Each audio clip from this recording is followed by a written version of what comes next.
بسم اللہ الرحمن الرحیم۔ السلام علیکم ورحمۃ اللہ وبرکاتہ۔ ناظرین، آپ لرن عربک میں محمد راحت کے ساتھ ہیں۔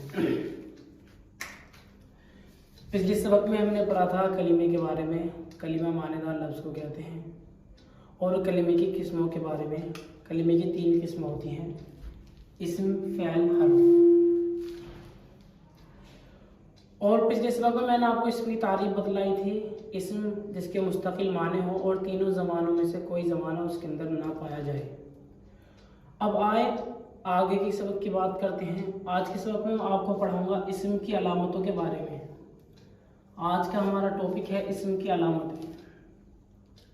اسم کی 4 علامتیں ہوتی ہیں، یعنی اگر کہیں اسم ہوگا تو ہم اس کو کیسے پہچانیں گے، اس کو پہچاننے کی کئی شکلیں ہوتی ہیں۔ نمبر 1 پر ہوتا ہے کہ اسم جنس۔ اسم کی پہچان ہے کہ اسم مذکر ہوگا، مؤنث ہوگا۔ مذکر بولتے ہیں عربی میں مرد کو، اور مؤنث بولتے ہیں عربی میں عورت کو۔ یہ ناظرین اسم کی پہچان ہے۔ اب ہم کیسے پہچانیں گے کہ کوئی لفظ مذکر ہے یا مؤنث ہے؟ اس کی سیدھی پہچان یہ ہے کہ عربی میں جو بھی لفظ لکھا ہوگا، اگر اس کے آخر میں گول تا ہوگی، اگر اس کے آخر میں یہ گول تا ہوگی تو ہم اس کو مؤنث کہیں گے، چاہے اس کا حقیقی میں مذکر یعنی مرد موجود ہو یا نہ ہو۔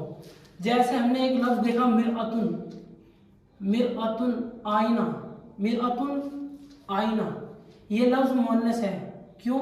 سیدھی پہچان ہے کہ اس کے آخر میں گول تا ہے۔ قیامتن، قیامت، یہ لفظ مؤنث ہے، پہچان اس کی یہ ہے کہ اس کے آخر میں گول تا ہے۔ مدرستن، مدرسہ، یہ لفظ مؤنث ہے، پہچان اس کی یہ ہے کہ اس کے آخر میں گول تا ہے۔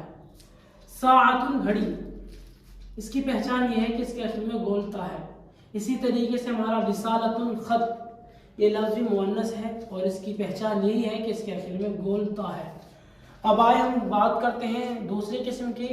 اسم کی علامتوں میں سے دوسری علامت ہے عدد، یعنی ہم اسم کو پہچانیں گے عدد کے اعتبار سے۔ عدد بولتے ہیں کہ اسم 1 ہے، 2 ہے یا زیادہ ہے، جس کو عربی میں بولتے ہیں واحد، تثنیہ، جمع۔ واحد مطلب 1، تثنیہ 2، جمع 2 سے زیادہ۔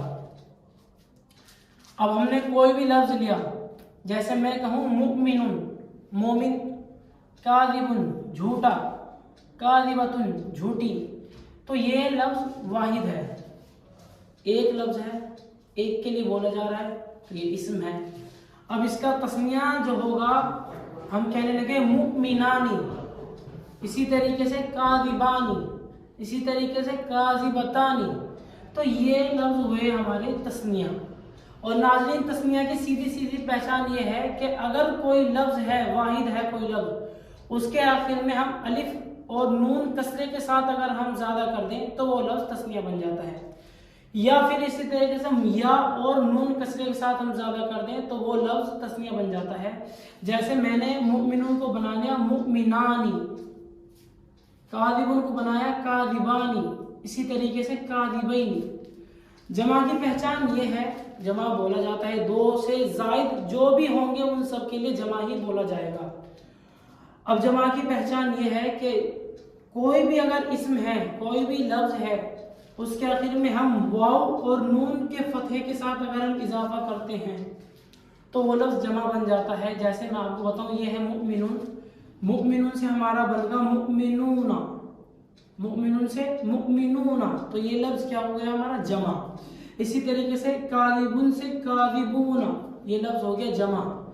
اسی طریقے سے کاذبین، مؤمنین، یہ لفظ ہمارے جمع ہو گئے۔ اب ناظرین بات کرتے ہیں اسم کی تیسری علامت، وہ حالت ہے۔ حالت، اسم یا تو رفع کی صورت میں ہوگا، نصب کی صورت میں ہوگا یا جر کی صورت میں ہوگا۔ اکثر تر اسم جو ہوتا ہے وہ رفع کی صورت میں ہوتا ہے۔ جیسا ہم انشاءاللہ آئندہ سبق میں ہم جملے بنانے سیکھیں گے کہ اسم کے جملے کیسے بناتے ہیں اور اسم کے جملے کیسے بنتے ہیں۔ رفع کی صورت میں اگر اسم ہوگا تو وہ فاعل ہوگا، مبتدا ہوگا، وغیرہ وغیرہ۔ یہ سبق انشاءاللہ آپ کو آئندہ سبق میں پڑھا دیا جائے گا۔ جیسے مثال کے طور پر ہم پڑھتے ہیں القرآن کتاب عظیم، قرآن ایک عظیم کتاب ہے، تو القرآن کے اوپر یہ آ گیا ہمارا رفع۔ تو یہ ہو گئی اسم کی حالت رفع۔ اب ناظرین بات کرتے ہیں اسم کی چوتھی علامت، وہ ہے حیثیت۔ اسم کی حیثیت یہ ہے کہ اگر ہمیں کہیں بھی پہچان کرنی ہو کہ یہ لفظ اسم ہے یا پھر کچھ اور ہے، فعل ہے، حرف ہے، تو اس کو ہم سیدھا سیدھا دیکھیں گے۔ اگر اس کے اوپر آخر میں تنوین ہے، تنوین دو زبر دو زیر دو پیش کو کہتے ہیں، اگر آخر میں تنوین ہے، چاہے وہ زبر کی تنوین ہو، چاہے زیر کی تنوین ہو، چاہے پیش کی تنوین ہو، اگر کسی لفظ کے آخر میں تنوین ہے تو ناظرین ہم سمجھ جائیں گے کہ وہ لفظ اسم ہے۔ اور اگر کسی لفظ کے شروع میں الف لام ہے، الف لام اگر کسی لفظ کے شروع میں ہے تو ہم سمجھ جائیں گے کہ وہ لفظ کیا ہے، اسم ہے۔ مثال اگر میں دوں آپ کو تنوین کی، جیسے کتاب، کتاب، یہ با کے اوپر جو تنوین آئی ہے یہ اس بات کی پہچان ہے کہ یہ کتاب جو ہے اسم ہے۔ اسی طریقے سے قلم، قلم ایک قلم، کوئی قلم، یہ جو ہماری میم کے اوپر تنوین آئی ہے یہ اس بات کی علامت ہے کہ یہ قلم جو لفظ ہے ہمارا یہ اسم ہے۔ اسی طریقے سے بیت، گھر، اس کے اوپر جو تنوین آئی ہے یہ پہچان کراتا ہے اس بات کی کہ یہ بیت جو لفظ ہے یہ اسم ہے۔ نا اس کا ترجمہ ہوگا کوئی گھر، ایک گھر۔ ید، ہاتھ۔ ماء، پانی۔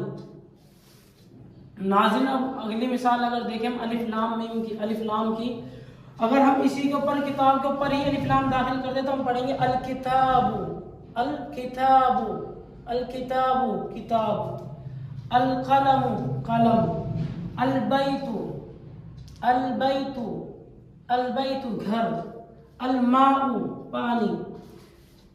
ناظرین سبق کو ختم کرنے سے پہلے میں آپ کو یہ بات بتلانا چاہوں گا کہ یاد رکھنا اگر کوئی لفظ اسم ہے تو اس کے اوپر الف لام ہوگا یا پھر تنوین ہوگی۔ ایسا نہیں ہو سکتا کہ کوئی لفظ اسم ہو اور اس کے اوپر الف لام بھی ہو اور تنوین بھی ہو، کیونکہ الف لام اور تنوین ایک ساتھ کسی بھی لفظ کے اوپر داخل نہیں ہو سکتی۔ تو اسی کا آج ہم اپنا سبق پورا کرتے ہیں۔ امید کرتا ہوں کہ انشاءاللہ آپ کو بہت اچھے سے سمجھ میں آیا ہوگا۔